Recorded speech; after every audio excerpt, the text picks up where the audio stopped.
Ahora vamos a pasar a algo que es muy importante cada vez que estamos comenzando una actividad, ya sea una actividad mundana o una actividad espiritual. Y esto es concentrarnos en nuestra motivación, aclarar nuestra intención. ¿Por qué estamos haciendo lo que estamos haciendo? Formular nuestra motivación es muy importante porque los resultados de nuestras acciones dependen de nuestra motivación. Si actuamos con una actitud altruista, bondadosa, generosa, los resultados de nuestras acciones serán beneficiosos. Si por el contrario nos dejamos llevar por las emociones perturbadoras o las aflicciones, entonces los resultados de nuestras acciones nos traerán sufrimiento. Por eso vamos a dedicar un ratico a asegurarnos de que nuestra motivación es positiva. Entonces pensemos que estamos asistiendo a esta clase con el propósito de generar, de cultivar y de fortalecer una actitud altruista y bondadosa hacia todos los seres, no solo en este planeta, sino en todo el universo. Los que vemos, los que no podemos ver, los que están cerca, los que están lejos, los que consideramos como amigos, los que consideramos como enemigos, los que son simplemente extraños que no conocemos. Y pensamos que todos estos seres, no importa dónde estén, quiénes sean, cómo sean, todos ellos, cada uno, quiere ser feliz igual que nosotros. E igual que nosotros quieren evitar el sufrimiento. Estas características nos igualan. En este punto, todos somos iguales. Y todos estos seres a través de muchas vidas han sido nuestros seres queridos. Nos han brindado su cariño, su calor, su amistad, su protección. E inclusive puede que muchos hayan dado su vida por protegernos. Y todos estos seres tan bondadosos están atrapados en circunstancias muy difíciles en la existencia cíclica, igual que nosotros. Y por eso están sufriendo como consecuencia de la ignorancia y de las aflicciones, igual que nosotros. Entonces, desde el fondo de nuestro corazón, deseamos devolverles a todos y cada uno de ellos la bondad que nos han brindado a través de muchas vidas, ayudándolos a liberarse de la existencia cíclica y a lograr la iluminación. Pero para poder hacer eso, necesitamos primero alcanzar la iluminación nosotros, para poder saber el camino a recorrer, para poder tener todas las cualidades, todas las habilidades necesarias para guiarlos a ellos también, hasta esa misma meta. Entonces, por esa razón estamos aquí asistiendo a esta clase. Por esa razón estamos aquí tratando de escuchar estas enseñanzas, tratando de aprender cómo transformar nuestra mente, cómo abandonar todas las cualidades negativas que tenemos y cultivar todas las positivas. Esa es nuestra intención, esa es nuestra motivación.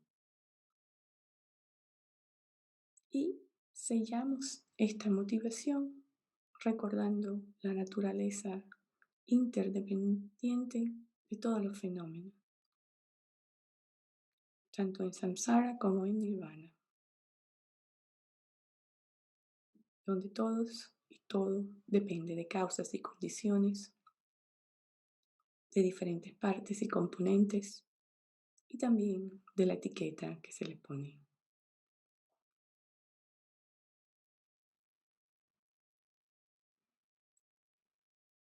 Entonces, tomen solamente un ratito para realmente cementar, enraigar esa motivación dentro de su mente y así poder entonces participar en la clase.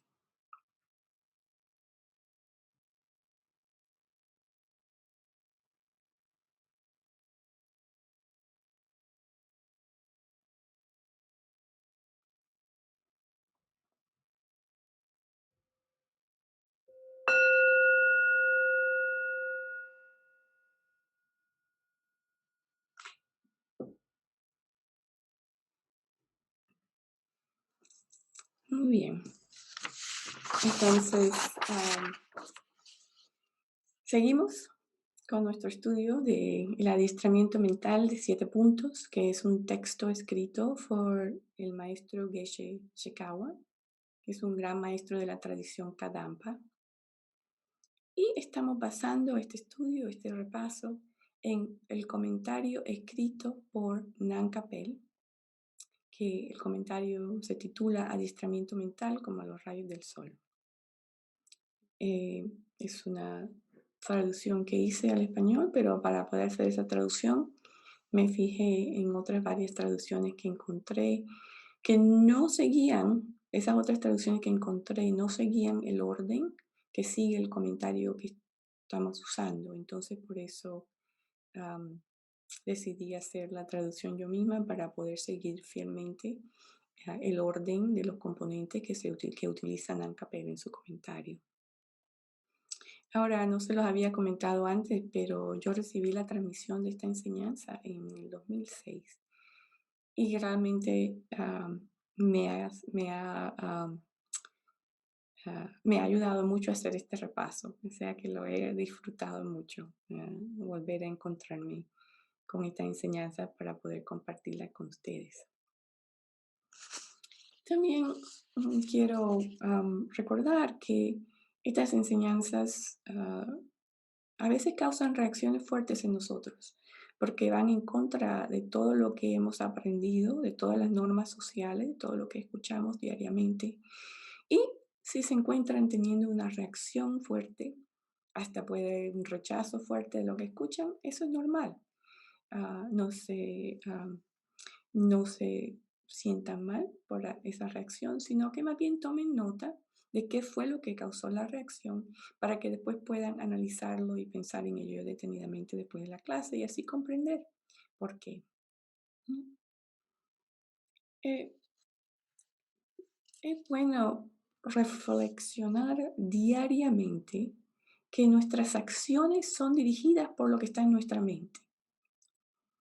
Y nuestra mente, a su vez, está controlada por las aflicciones y las emociones perturbadoras. Dichas emociones perturbadoras, tales como el enojo, el apego, la avaricia, etc., nos llevan a cometer acciones negativas que resultan en nuestro sufrimiento y que nos mantienen atrapados en el ah, ciclo de renacimiento sin control, que es lo que se llama samsara. Y estando en esta existencia cíclica, hemos experimentado toda clase de sufrimientos.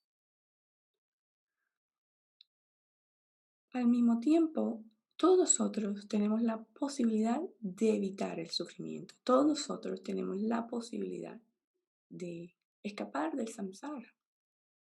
El Buda lo hizo, él demostró cómo hacerlo y también nos dijo que nosotros tenemos el potencial para hacerlo igual.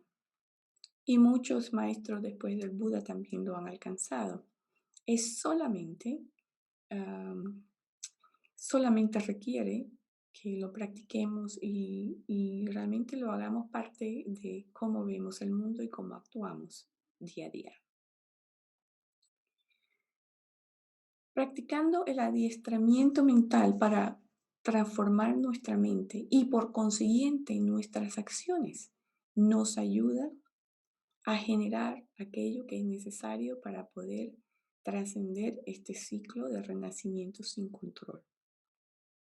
No solamente para beneficiarnos a nosotros mismos, sino también para beneficiar a todos los otros que se encuentran igualmente atrapados en la existencia cíclica. Los dos antídotos más poderosos para ayudarnos a escapar de la existencia cíclica es la bodichita convencional, o se le dice también la bodichita relativa, y la bodichita última. Y precisamente este texto nos da las instrucciones de cómo cultivar esta mente altruista, que es un gran paso, un gran adelanto en el camino, porque nos abre las puertas del Mahayana, o sea que nos abre el camino completo hacia la budeidad.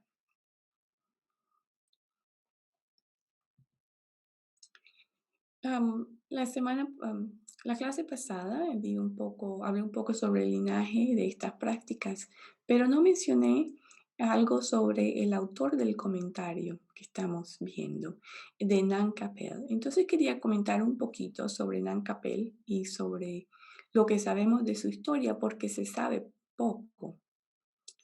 Lo que se sabe es que fue un discípulo del Amazon Kappa.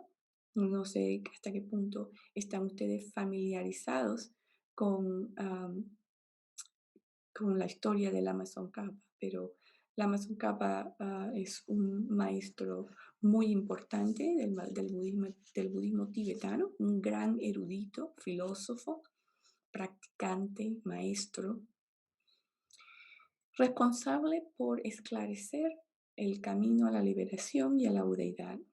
Fundó muchos monasterios, creó festivales y también enseñó de forma extensa la disciplina monástica.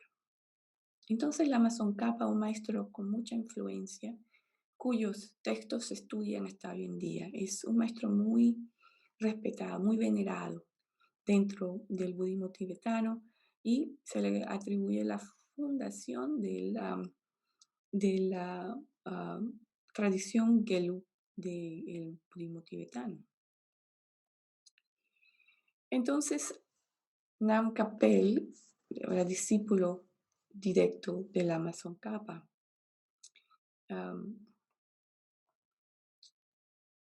Es más, en la colección de obras del Amazon Kappa se menciona a Nam Kapel como el escriba del comentario que estamos repasando, lo cual ha llevado a algunos eruditos a sugerir que el comentario contiene las instrucciones del mismo Amazon Kappa.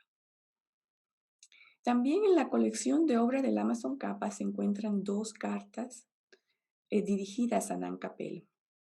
En una de ellas, Amazon Kappa lo describe como un estudiante generoso, que ha escuchado muchas enseñanzas, que tiene gran fe e inteligencia. Estos comentarios nos dicen que Nam Kapel es un autor en el que podemos confiar. Entonces, por eso quería traerles este poquito de historia acerca de él, para que podamos cultivar un poco de convicción y un poco ah, de fe, pero fe con una fe muy bien informada sobre quién es Nan Capel.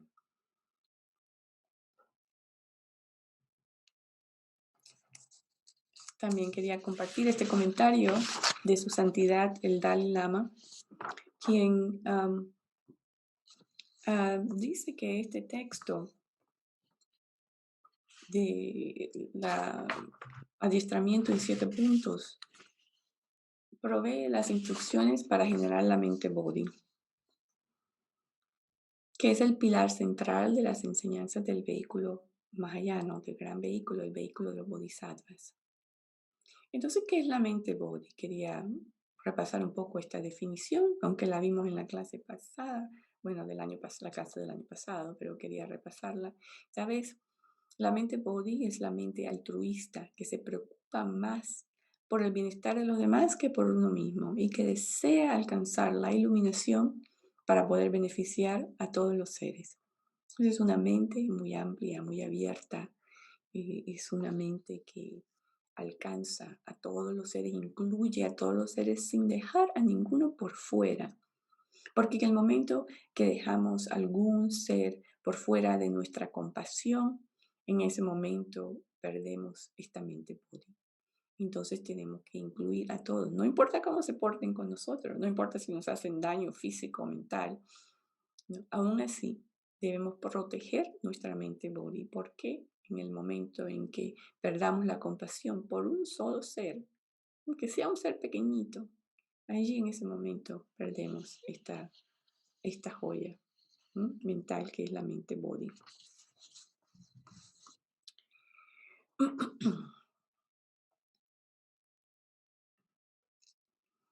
Entonces, el primer punto de estos 7 puntos que vamos a repasar, este primer punto dice: primero, adiéstrate en las prácticas preliminares.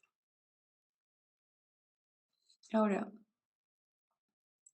cuando estamos construyendo un edificio, si queremos construir un edificio que no se lo vaya a llevar el viento, que no se lo vaya a llevar el huracán, que no se vaya a caer cuando hay un temblorcito, tenemos que preocuparnos, esmerarnos, porque los cimientos de ese edificio sean lo suficientemente fuertes para poder aguantar cualquiera de de estas calamidades, ya sea un temblor, un huracán.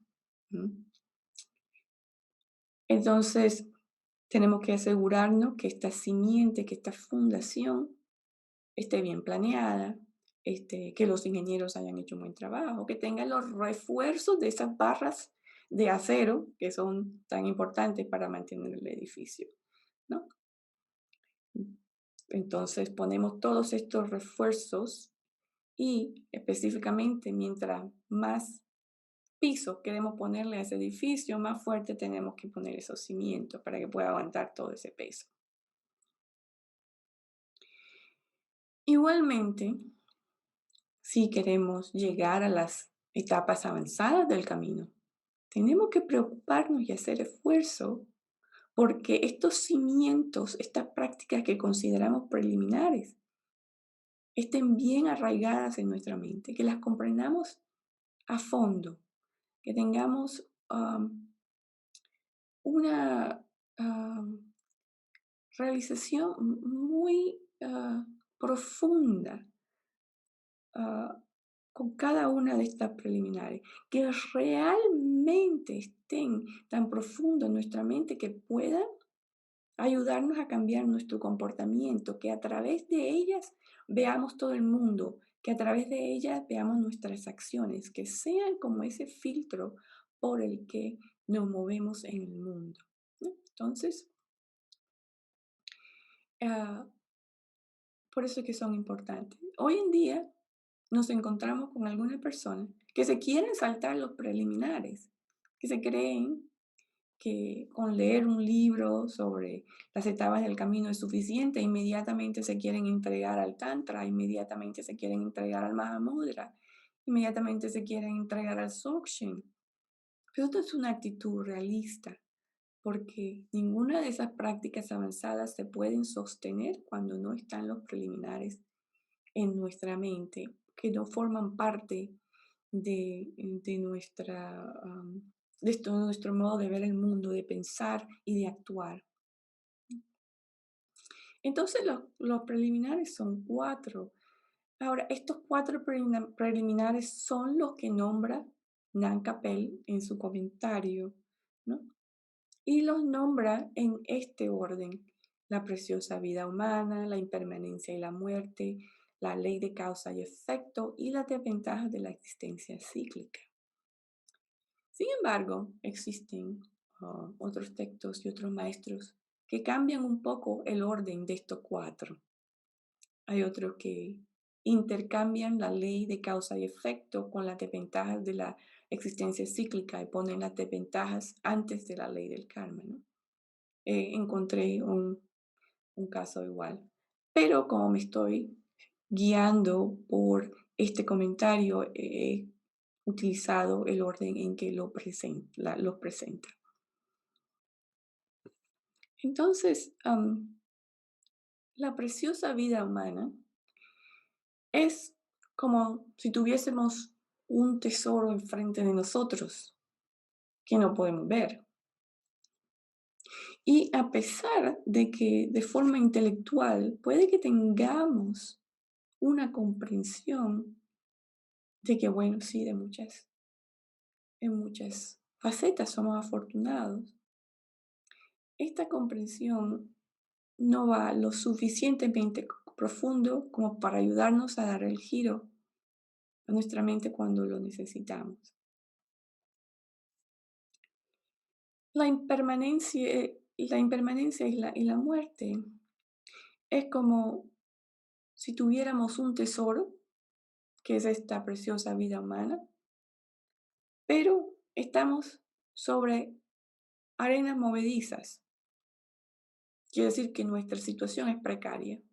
Cuando comprendemos la impermanencia y la muerte, nos damos cuenta que puede que tenga un tesoro en esta vida preciosa, pero realmente estoy en una situación precaria porque estoy aquí rodeado de arenas movedizas. Cuando comprendemos la ley de causa y efecto, entonces nos damos cuenta de que tenemos que saber cómo escapar. ¿Cómo vamos a escapar de este lugar que estamos sobre arenas movedizas? Y comprendemos que existe un método, comprendemos que existe una forma de saber cómo transformar las causas que creamos para poder recibir efectos diferentes. Cómo evitar en el futuro terminar en un campo de arena movediza. Y cuando conocemos las desventajas de la existencia cíclica, es como si nos diésemos cuenta de que sí estamos en un campo de arena movediza y tenemos la urgencia ahora de salir. ¿No? Entonces, esto es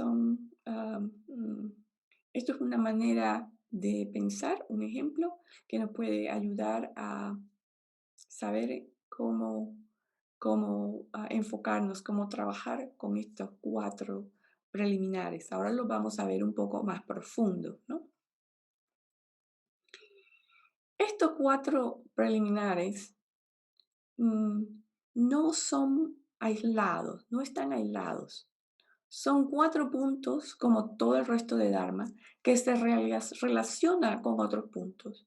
Es Empezamos con estos preliminares, pero empezamos a construir un edificio que está muy dependiente de las otras cosas que estamos poniendo. El primer piso, el segundo piso, por lo menos depende del primer piso. No podemos poner un segundo piso colgando en el aire, ¿no? Tenemos que poner el primero para poder poner el segundo y luego el tercero y así, ¿no? Entonces, sobre cada una de estas prácticas, a pesar de que parecen aisladas, ellas se conectan y se ayudan entre sí mismas porque nos van pintando un contexto ya diferente, un contexto ya budista sobre cómo ver la realidad, realmente saber dónde estamos am, en términos de la realidad, ¿no?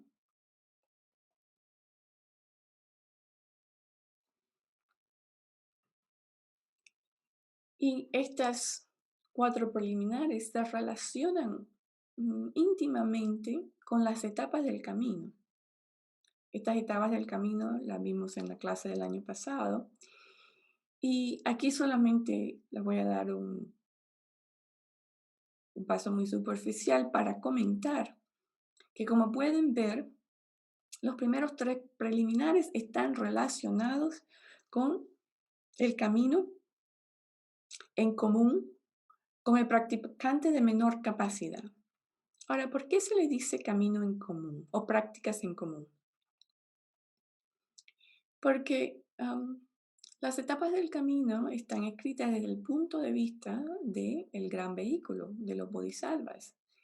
La, mm, el objetivo para lanzarnos en el camino es recorrer todo el camino por completo, ¿no?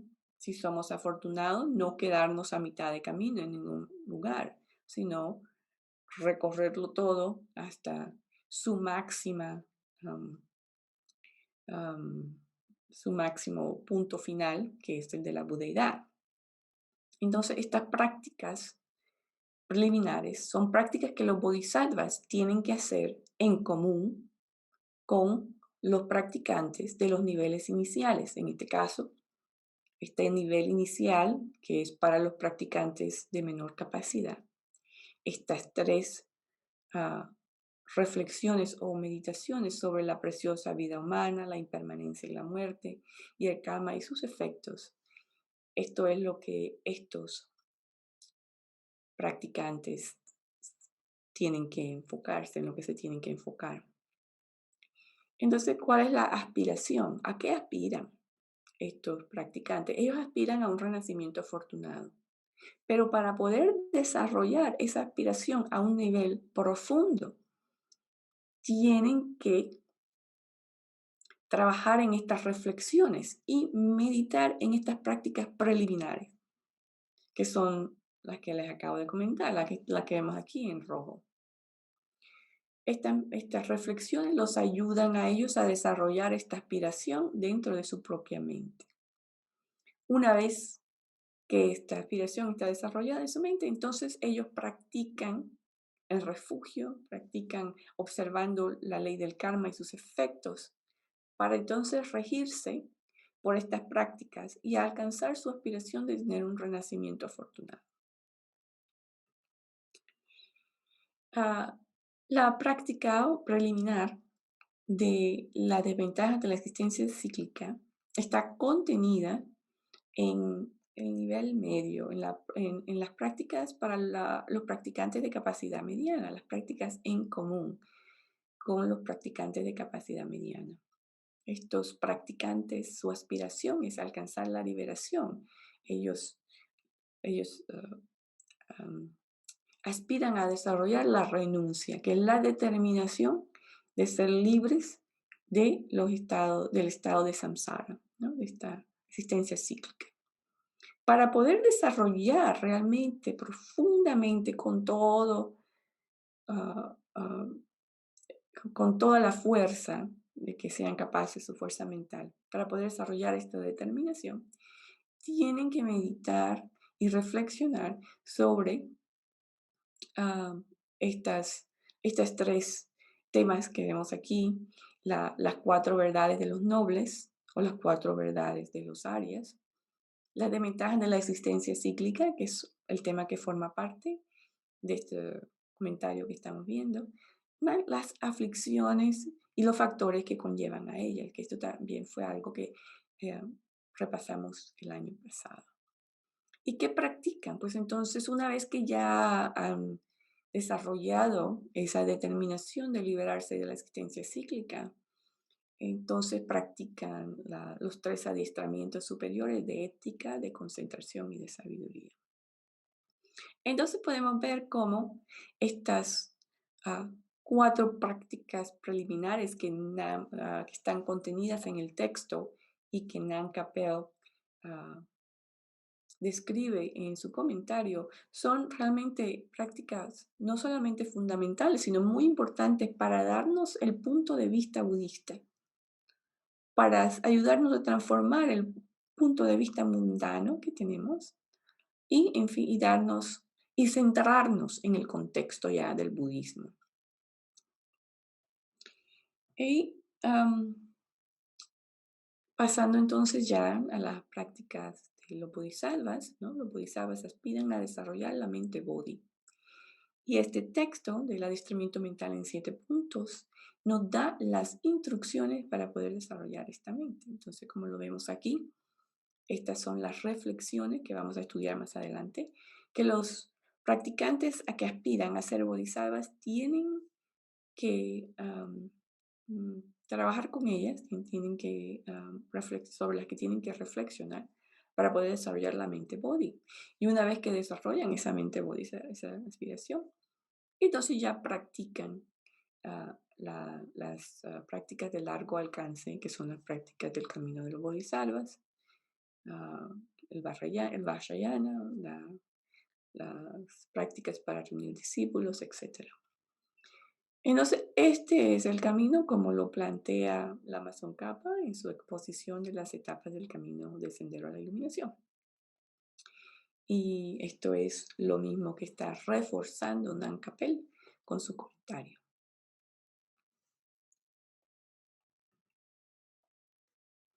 Entonces, como les había comentado hace un poco, estas prácticas preliminares, como vemos, son importantes.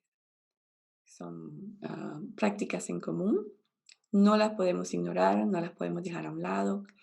Es más, mientras más tiempo les dediquemos, más preparados vamos a estar para las etapas más avanzadas del camino. Entonces les recomiendo que sí las tomen en serio y mm, véanlas como una herramienta que les va a reforzar la práctica. Para subir una escalera, ¿no? Es imposible que de un solo salto lleguemos al tope de la escalera, a menos que solamente sea un peldaño. Tenemos que empezar por los peldaños bajos y luego, poco a poco, ir subiendo hasta el tope. A pesar de que estos son los peldaños bajos, aún así su importancia bueno, es muy grande para nuestra práctica. Y también nos ayudan a transformar la mente. El comentario de Nan Capel incluye instrucciones sobre cómo organizar una práctica de meditación. Tengo entendido que ustedes le dedicaron varios meses a la práctica de la meditación. Me parece muy bueno, me alegro muchísimo cuando supe que estaban haciendo esto. Considero que esto que les voy a comentar ahora tal vez ya lo sepan, pero siempre es bueno dar un repaso sobre cómo hacer una práctica de meditación. Primero que todo, tenemos que asegurarnos de que estamos creando un ambiente propicio externo y un ambiente propicio interno. ¿Cómo crear un ambiente propicio externo? Puesto que somos budistas, ¿no?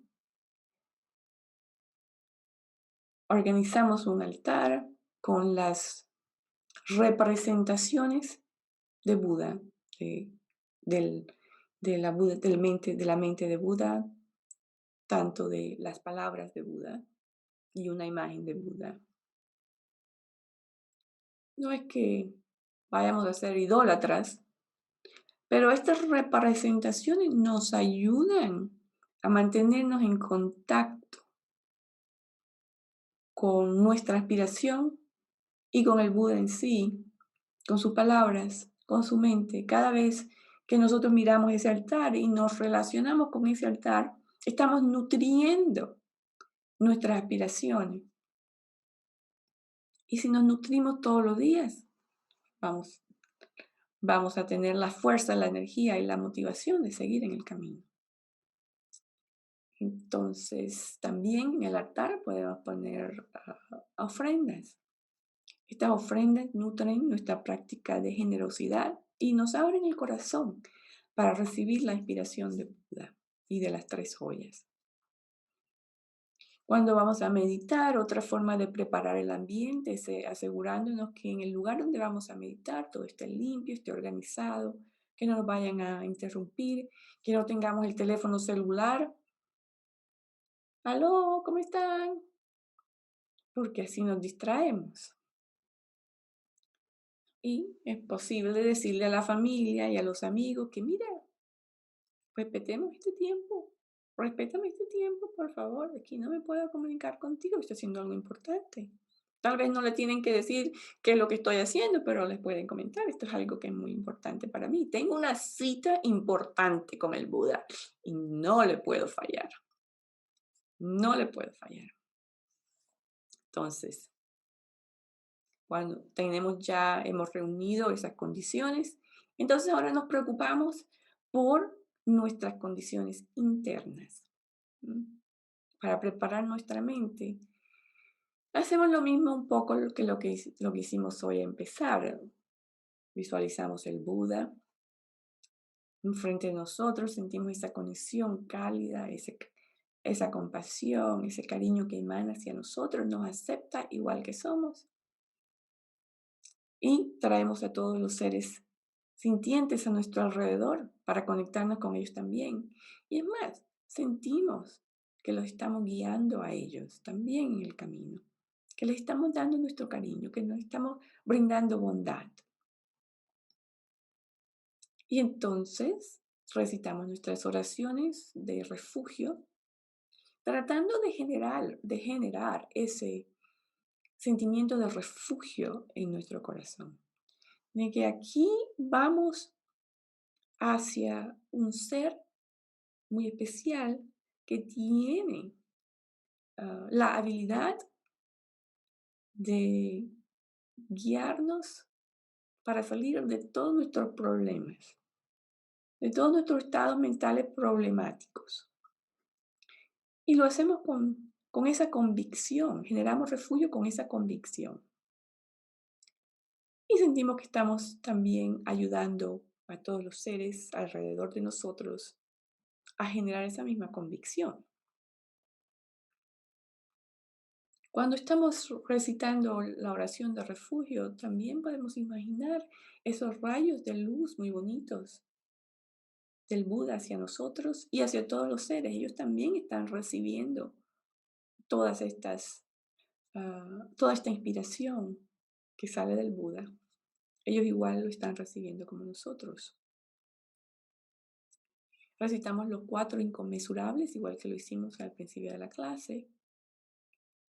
Y podemos tomar aquí unos minutitos para hacer una práctica de concentración. Puede ser tan largo como se sientan cómodos. Las personas solamente lo pueden hacer por 3 minutos, 5 minutos. Tal vez otras personas pueden hacer la concentración por más tiempo, 10, 15, por el tiempo que les sea fácil en ese momento. Se pueden concentrar en la respiración, que es un objeto muy común, muy utilizado, o se pueden concentrar en la imagen del Buda. Una vez que hagan esta práctica de concentración por unos minutos, pueden seguir hacer las plegarias de las 7 ramas, que es muy bueno para purificar y para generar mérito. Luego la ofrenda del mandala. Y luego, en este punto, ¿no? Nos llega, imaginamos que el Buda, que estaba enfrente de nosotros al principio, ahora está sobre nuestra cabeza. No realmente aquí, pero como a un espacio de unos cuantos centímetros.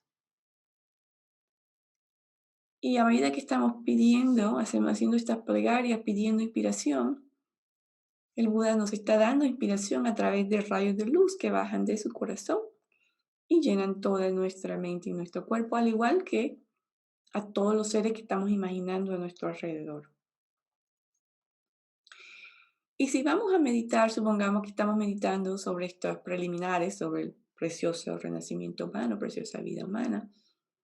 Cuando estamos pidiendo esta inspiración, estamos imaginando esos rayos de luz.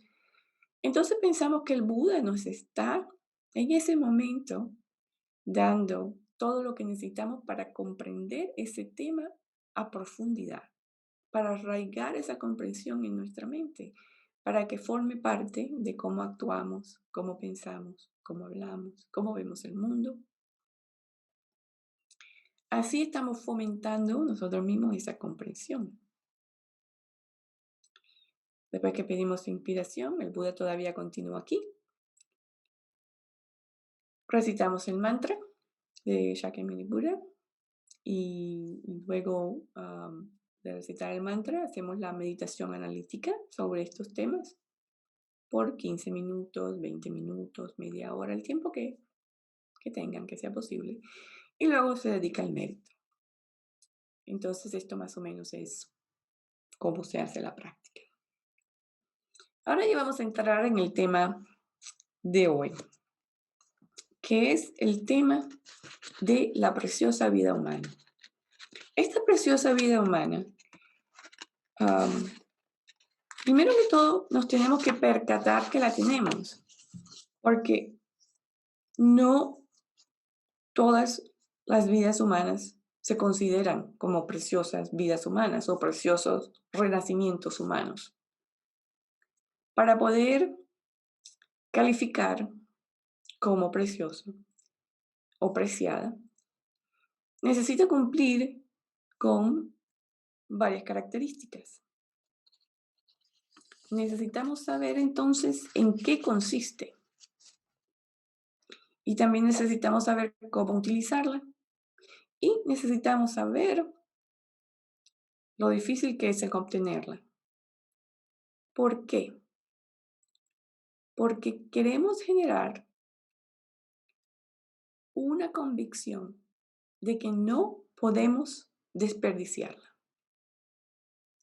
Una vez que sabemos sus características, una vez que sabemos su valor y su utilidad, y una vez que sabemos lo difícil que es conseguirla, nos estaremos ya convenciendo más de que no debemos desperdiciar algo que nos ha costado tanto trabajo obtener y al que le podemos sacar tanto provecho.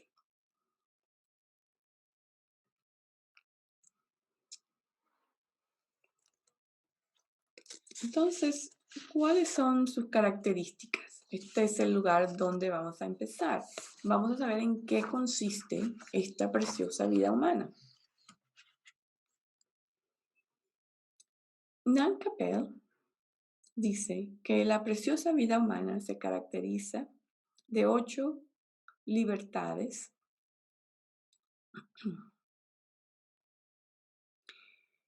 aunque el término específico que él usa es libre de 8 estados sin ocio. Ese es el término que usa. Y para las 10 fortunas se les dice, o se les dice dotaciones o 10 adquisiciones. Él dice que son 10 circunstancias beneficiosas. El término libertades se usa frecuentemente en varias traducciones y por eso fue que lo utilicé, se me hizo un poco más fácil. Pero también encontré otros términos para las 10 fortunas y como les digo, ese también, las 10 fortunas lo encontré, fue una traducción muy común que encontré, pero específicamente Nan Capel les dice 10 circunstancias beneficiosas. ¿Y qué es libertad? ¿Qué se entiende por libertad? Libertad quiere decir tener tiempo para practicar las enseñanzas. Eso es lo que la libertad. No quiere decir libertad para hacer lo que me dé la gana. No quiere decir libertad para tomar y tomar y tomar y fumar, fumar, fumar, ir de fiesta en fiesta, ¿no? No es esa clase de libertad. Es libertad para practicar las enseñanzas. Y el término fortuna o oportunidad no quiere decir que necesito ser supremamente rico, necesito ser millonario, necesito que me den oportunidad para ser famoso. No, esto quiere decir tener las condiciones favorables, internas y externas, para practicar las enseñanzas. Esos son significados muy específicos. Entonces ahora vamos a ver en qué consisten estas libertades y estas 8 libertades. También se le consideran estar libre de 8 estados desafortunados o libre de 8 estados sin ocio. Ahora, ocio no quiere decir que vamos a estar todo el día tirados en el sofá, sin hacer nada, viendo televisión, que me traigan la comida, que me traigan aquí todo lo que necesito. A eso no nos referimos. Nos referimos en que tenemos suficiente espacio en nuestra mente para poder eh, estudiar, cultivar y practicar las enseñanzas. Porque necesitamos tener nuestras necesidades básicas primero para luego poder tener espacio para poder cultivar las enseñanzas y practicarlas. Si no tenemos nuestras necesidades básicas cubiertas, no vamos a tener tiempo tampoco, ni espacio mental para dedicarnos a nuestro bienestar espiritual, porque vamos a estar muy preocupados simplemente por la sobrevivencia. Entonces, ¿cuáles son estos 8 libertades que nos ayudan en el camino? Primero, es estar libre de haber nacido en el infierno. Los seres que nacen en el infierno están totalmente abrumados por el dolor y por el sufrimiento y, por lo tanto, no tienen ninguna libertad para practicar el Dharma o para perseguir metas espirituales. Si no creemos en el infierno, lo único que tenemos que hacer es darnos cuenta de algunas situaciones que se ven en el mundo, aún a nuestro nivel mundano. Vemos situaciones que muchas veces nosotros pensamos, eso es un infierno. Desafortunadamente estamos viviendo la violencia en muchos países con guerras.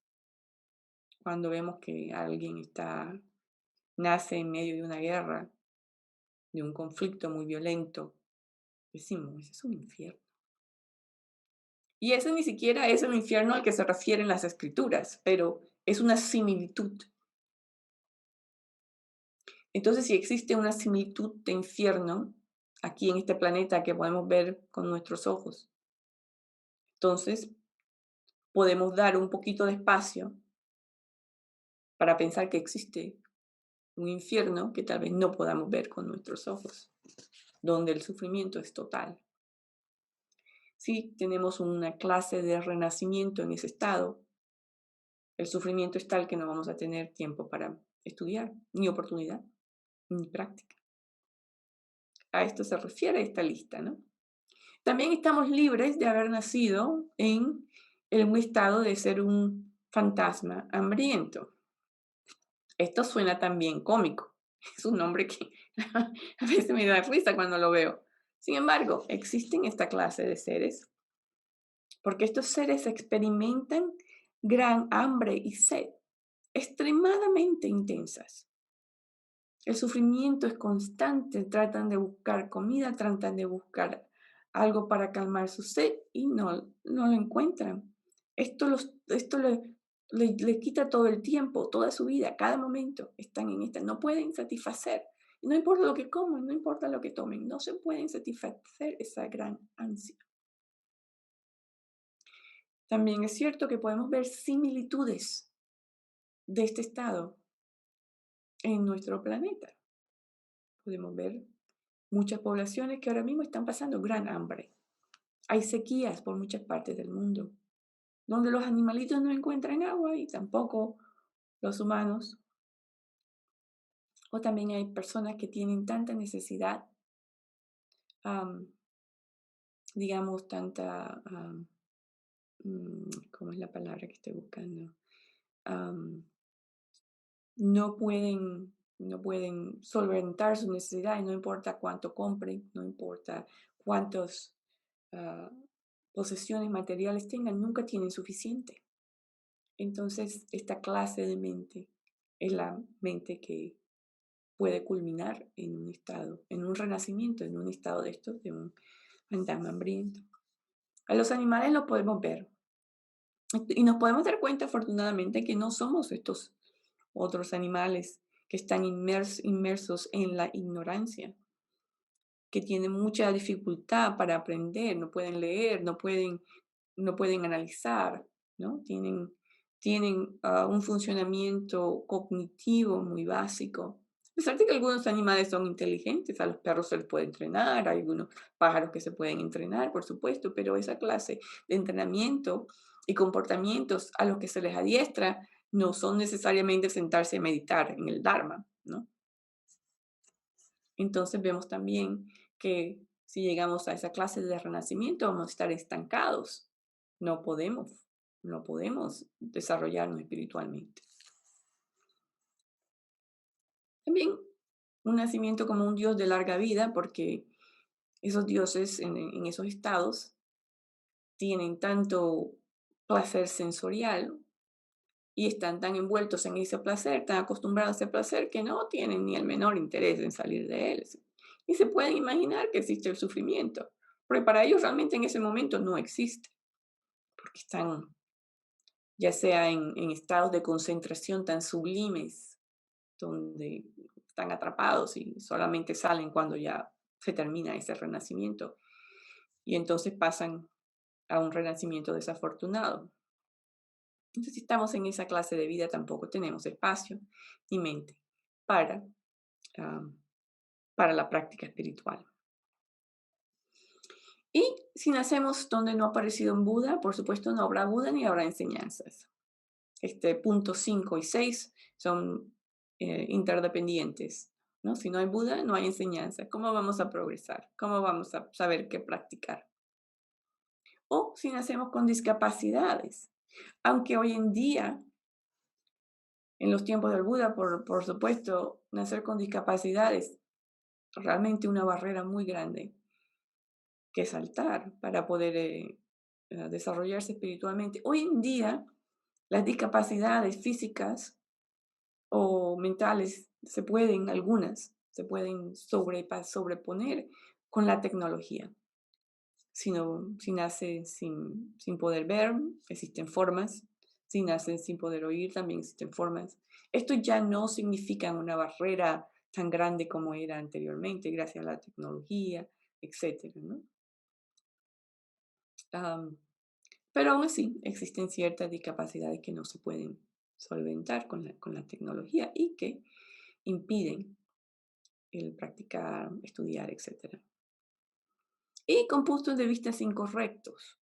Esto es muy, estos puntos de vista incorrectos también son graves porque si no creemos en el sendero de la iluminación, si no creemos que es posible, si no tenemos una inclinación a lo espiritual, no vamos a entrar en el camino, no vamos a buscar, no vamos a tener una mente abierta para el desarrollo espiritual. Entonces, si estamos libres, si analizamos nuestra situación hoy en día y vemos que estamos libres de estos 8, nos debemos considerar muy afortunados de que estamos en unas condiciones ah, muy, muy difíciles de obtener, muy raras. Y vamos a pasar a las 10 fortunas o las 10 dotaciones. Estas son las otras características de una preciosa vida humana. O Nam Capel les dice oportunidades. Entonces, vamos a examinarlas. Tenemos un renacimiento humano. Qué bueno. Eso es ya un gran adelanto. Nacimos en una tierra central. ¿Qué quiere decir esto de nacer en una tierra central? Esto quiere decir que estamos en un lugar, hay varias formas de definirlo. Esto quiere decir que estamos en un lugar donde podemos practicar el Dharma. Algunas de las escrituras budistas dicen que existen 4 planetas en esta región del universo donde estamos nosotros. Y que de esos 4 planetas donde se puede existir la vida humana, y de esos 4 planetas, este es el planeta más propicio para la práctica del Dharma. Entonces estamos aquí en este planeta propicio. Además, hay otra forma de interpretar esto de la Tierra central. Y quiere decir un lugar donde existen las 4 clases de discípulos del Buda. Las personas laicas, tanto mujeres como hombres, Aquí laicos, pero con preceptos, que practiquen preceptos éticos de los laicos. Y también que existan las personas con preceptos monásticos, tanto hombres como mujeres con preceptos monásticos completos. Cuando se encuentran estas dos clases de estudiantes en algún lugar, ese lugar se considera como un lugar central, una tierra central, porque existen allí todas las condiciones para que el Dharma florezca. Muchos de nosotros tal vez no hayamos nacido en una tierra central. Yo por lo menos no nací en una tierra central.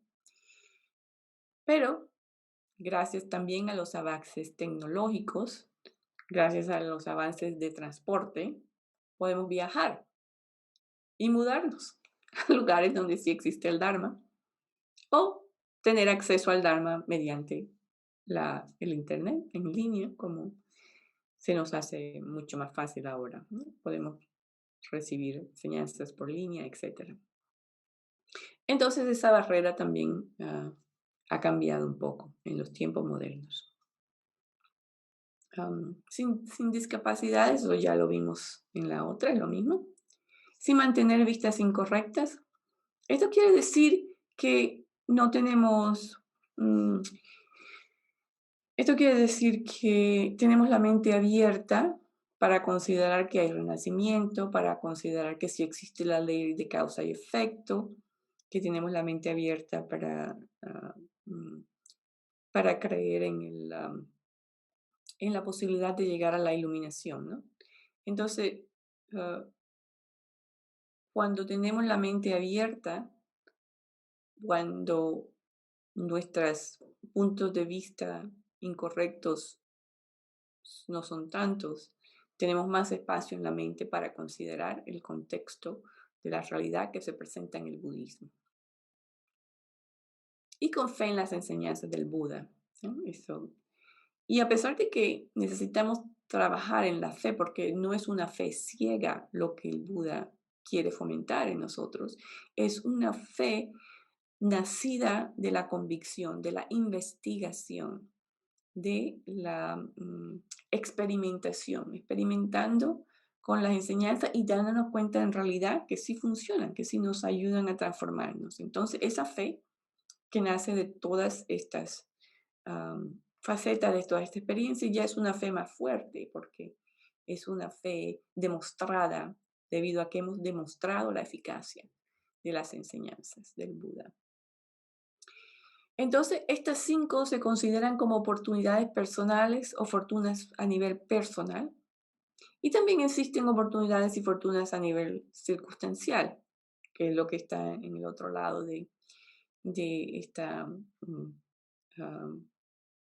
diapositiva que estoy presentando, ¿no? Del 6 al 10. Primero que el Buda ha aparecido, a pesar de que fue hace 2500, 2600 años y que no estábamos presentes en esa época, pero hemos recibido las enseñanzas debido a un linaje de maestros que nos han traído las enseñanzas hasta este momento y que ahora tenemos la fortuna de encontrarnos con ellas. Que el Buda, y hay muchas veces, hay muchos Budas que aparecen y no enseñan, ¿no? Pero este Buda afortunadamente apareció y enseñó, apareció en este planeta y enseñó. Eso ya es una gran fortuna. Y las enseñanzas están presentes, siguen. Y están siendo transmitidas por maestros muy realizados espiritualmente, que han logrado esas realizaciones a través de las prácticas de las enseñanzas del Buda. Entonces esos practicantes existen. Y también existen benefactores que apoyan la difusión del Dharma, que apoyan para que el Dharma se mantenga fuerte, que el Dharma se mantenga con vida. Entonces, estas son las listas que da Nan Capel. Pero quiero hacer un pequeño apartado para explicar que cuando miramos a las a las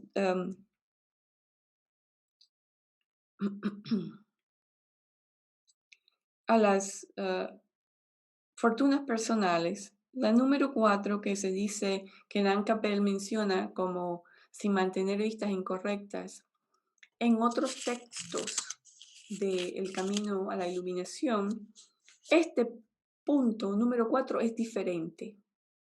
Y si lo encuentran de forma diferente, no se vayan a confundir, es simplemente una presentación diferente. Pero en otros textos se dice que este cuarto se refiere a la gran fortuna de no haber cometido ninguna de las 5 acciones que son atroces, se les dice, acciones atroces o inmediatamente negativas.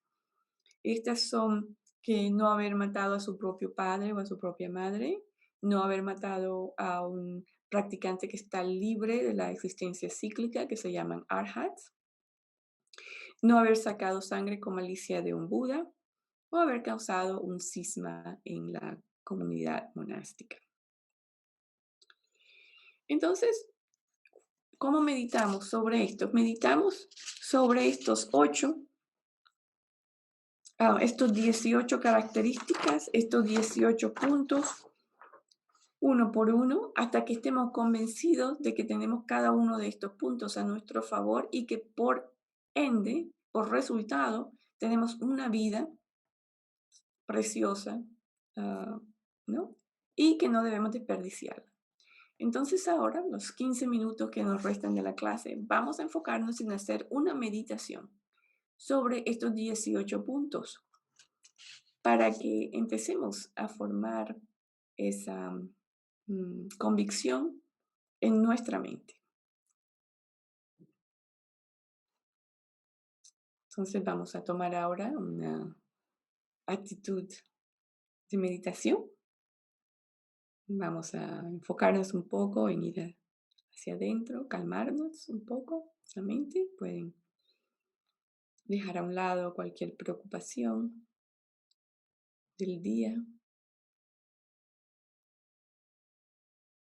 Conéctense con el Buda, que en un principio de nuestra clase estaba al frente de nosotros y ahora tráiganlo sobre su cabeza, como les había mostrado anteriormente. Y el Buda está ahí y todos los demás seres también alrededor de nosotros tienen al Buda sobre su cabeza y también están meditando con nosotros.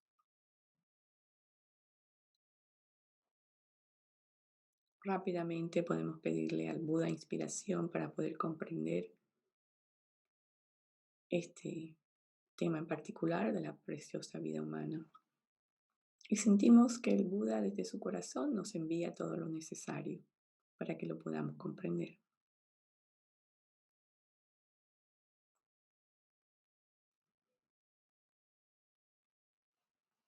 Entonces vamos a hacer un repaso. A medida que yo mencione estas 18 características, quiero que se fijen realmente y se den cuenta que estas características, hasta qué punto están presentes en sus vidas actuales.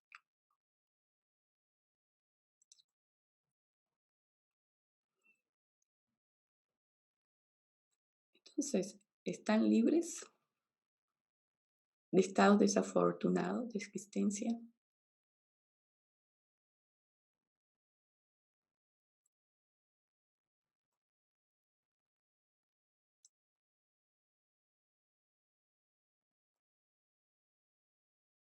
Cuando se contesta esta pregunta, vemos que no nacimos en el infierno, ni como fantasmas hambrientos, ni como animales. Tampoco somos dioses de larga vida, ¿cierto?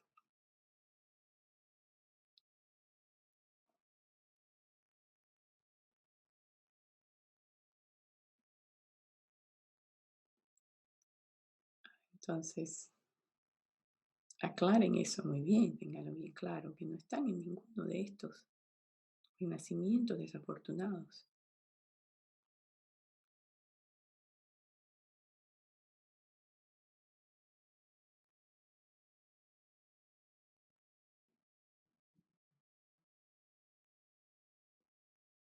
Y, por supuesto, tienen una mente y un cuerpo humano.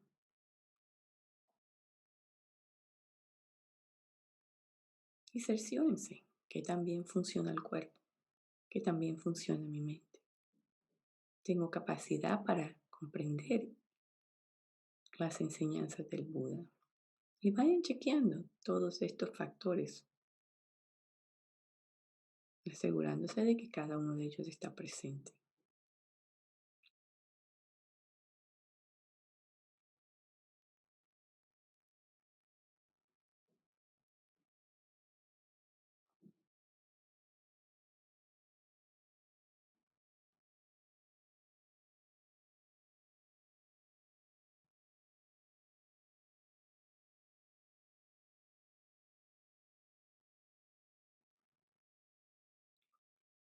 Están libres de discapacidades que les impidan estudiar o meditar o practicar. Chequen esto también. ¿Hasta qué punto están libres de esta clase de barreras?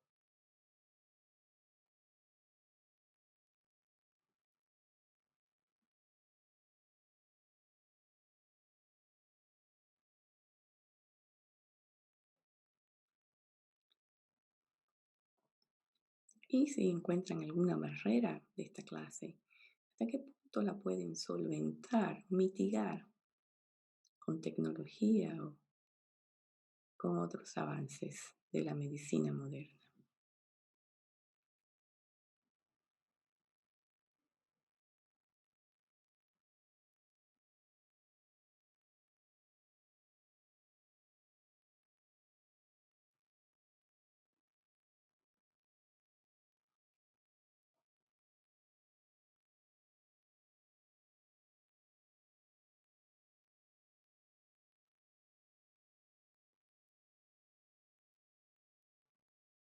La próxima pregunta que nos hacemos es, ¿vivimos en un tiempo en que ha aparecido el Buda y vivimos en un lugar donde tenemos acceso a ellos, ya sea en persona o a través de tecnología?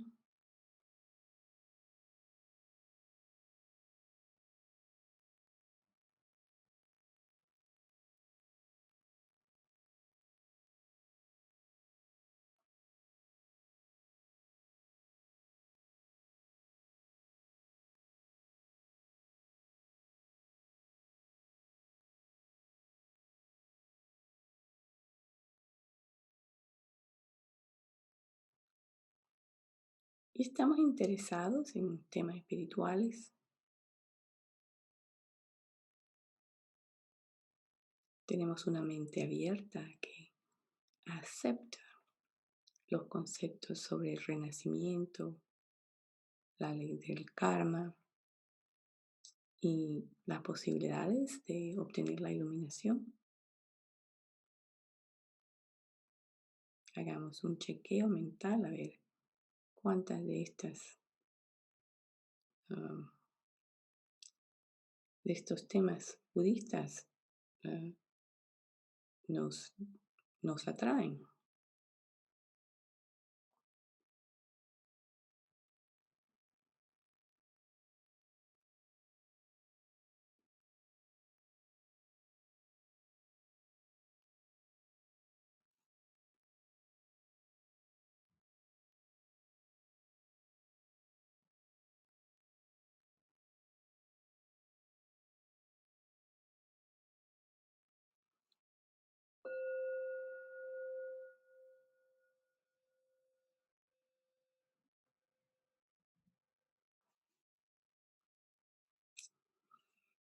Muy bien, esto termina la clase de hoy, pero antes de que termine, quiero dejarles un poquito de tarea. Y esto es que repasen estas 8 libertades y 10 fortunas que acabamos de revisar, lo acabamos de repasar juntos y que sigan reflexionando sobre ellas durante las próximas 2 semanas y meditando sobre ellas durante las próximas 2 semanas. para que se familiaricen más y para que crezca esa convicción en la gran oportunidad que tenemos y la gran determinación de no desperdiciarla.